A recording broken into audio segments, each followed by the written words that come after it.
vamos falar da inflação, porque esse é o ponto que está... Inflação Amanhã a gente tem inflação também. O pessoal está perguntando de cripto ali de novo. Amanhã a gente tem inflação nos Estados Unidos, vai ser divulgada, e no Brasil, se não me engano, na quarta ou na quinta-feira, me esqueci a data. Amanhã no Brasil e quarta nos Estados Unidos. Isso, exatamente, amanhã no Brasil e quarta nos Estados Unidos. E a pergunta é, será que a gente já chegou no pico de inflação e vai começar a ceder, ou ainda vai ser uma inflação elevada ao longo de 2022? Eu acho que, falando dos Estados Unidos, tá? Primeiro, Vamos lá. eu acho que as duas coisas que mais pressionaram a inflação nos Estados Unidos, eu passei, sinceramente, 2021, quem quiser olhar minhas redes sociais, é bastante preocupado com a inflação nos Estados Unidos, tá? E eu acho que a foto vai continuar feia por um certo tempo, mas é aquela coisa que eu ouvi outro dia de alguém falando e que eu concordo 100%. Às vezes você trabalha no mercado financeiro, tem um problema, porque você tem, como o seu trabalho é antecipar o que acontecer lá na frente, você vive hoje o que você acha que é daqui a 6 ou 12 meses. Então, você fica numa angústia meio que solitária sobre isso. Eu acho que o pior já passou da inflação nos Estados Unidos. Tá? Por que eu estou falando isso? A foto vai continuar ruim por muito tempo. A inflação que vai ser divulgada na quarta vai mostrar uma inflação 12 meses ainda puxada para cima. Mas quais foram as duas grandes fontes de pressão inflacionária que acho que fez o Fed reagir de maneira atrasada, mas fez ele reagir? A primeira, como a gente falou lá no começo do programa, sobre as cadeias, os suprimentos, as cadeias de valor. Existem alguns sinais embrionários mostrando que o pior já ficou para trás. Tá?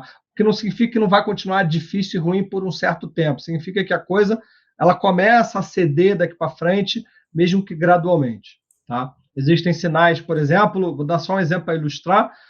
Se olha para a produção de carros na Alemanha em dezembro, foi um absurdo. Né? Explodiu. Os caras produziram 20% a mais do que tinham produzido em novembro. Foi muito forte. Tá? Existem outras métricas que a gente olha aqui que sugerem que o pior parece ter ficado para trás.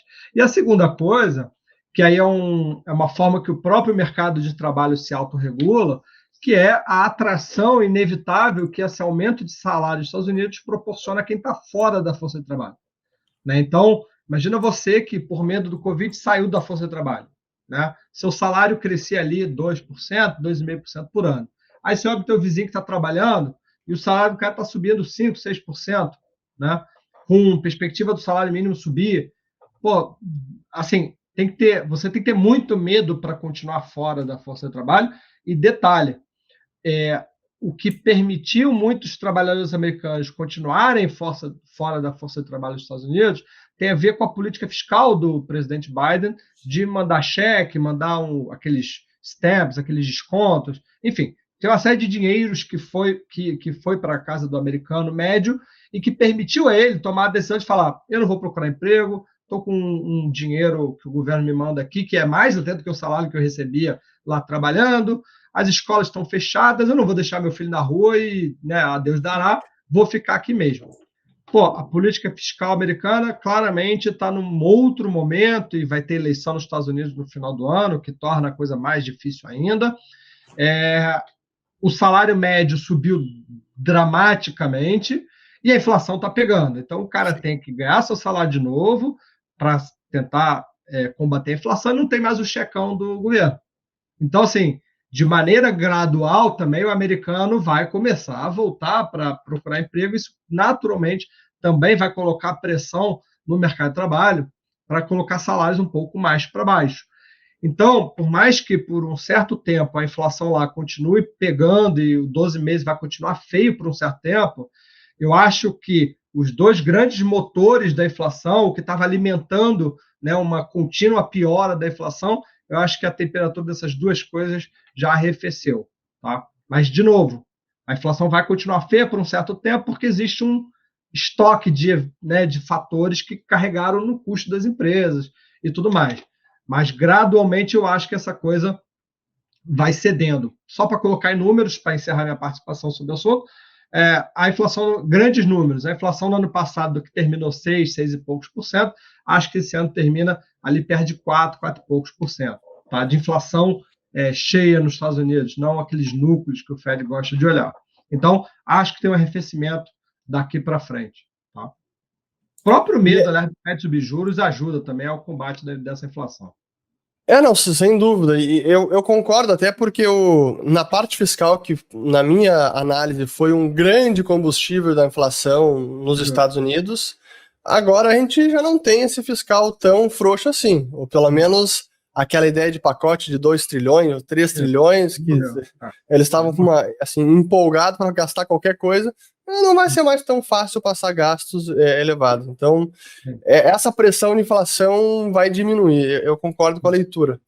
E no Brasil, qual é a visão de inflação no Brasil? Porque todo mundo que está nos assistindo aqui, a maior parte são brasileiros que têm investimentos por aqui e tem renda fixa, está olhando. Felizmente, hoje a renda fixa já dá mais do que a inflação passada. A tendência é de queda também para 2022? Em variação, sim, tá? Certamente a gente não vai ter.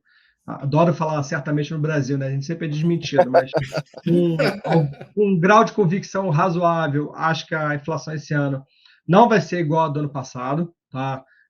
A gente esse ano na Consta lá tem uma projeção de inflação algo entre 5,5% e 6%, então é abaixo do ano passado, que também não é muito difícil, mas enfim, é abaixo. Mas aí tem uma questão, um trickzinho, quase matemática, eu não vou entrar em tecnicalidades não, mas só para explicar o meu ponto. Eu acho que a gente vai ter uma divergência entre números e sentimento. Tá? O que eu estou querendo dizer? Qual foi o grande símbolo da inflação desse ciclo agora, né, do ano passado? Acho que foi a gasolina. Né? A gasolina estava na cabeça de todo mundo. A gasolina 7, a gasolina 8, a gasolina não sei quanto.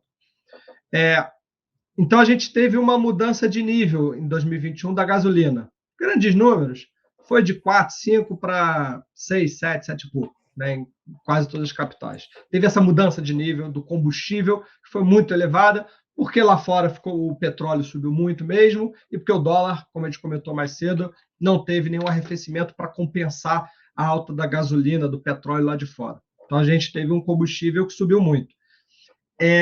Eu não acho que a gente vai ver, porque eu não acredito que o petróleo vai ceder muito ao longo desse ano. Eu acho que a gente não vai ver o petróleo, a gasolina, por exemplo, sair do 7 para o 5. Então, o sentimento de que a gasolina é muito cara vai continuar. Por isso que eu falei sentimento, uma certa divergência entre o número e o sentimento. Teve o que a gente chama, a gente adora usar palavras em inglês, mas teve uma mudança de nível, um level shift do preço da gasolina, que era 5, foi para 7. Não acho que vai voltar de 7 para 5, mas a gente não vai ter uma nova aceleração do número. Então, só essa não aceleração faz com que a taxa de inflação fique menor. Então, a taxa de inflação será menor, porque os preços não vão subir mais. Mas em nível, eu acho que elas vão continuar, vamos assim, trazendo um certo desconforto para quem não conseguir pressionar o seu empregador para aumentar o seu salário compatível com o aumento de preço que teve no mercado, no combustível. Né? Então, de novo, acho que a gente vai ter uma inflação mais baixa esse ano, nessa faixa ali de 5,5% a 6%, mas acho que as pessoas vão continuar desconfortáveis porque o nível de preços aconteceu em 2021 e ele não vai voltar. Não acho que vai voltar. E aí, pessoal, estou bem na área. Gostaram desse corte do almoço grátis? Bom, para ficar ligado em todos os episódios do programa, faça sua inscrição no canal da Liberta Investimentos aqui no YouTube. Assim você vai ser notificado sempre que houver um episódio novo, além de ficar por dentro de todos os conteúdos sobre o mercado financeiro que nós publicamos lá. Lembre-se, o conhecimento liberta.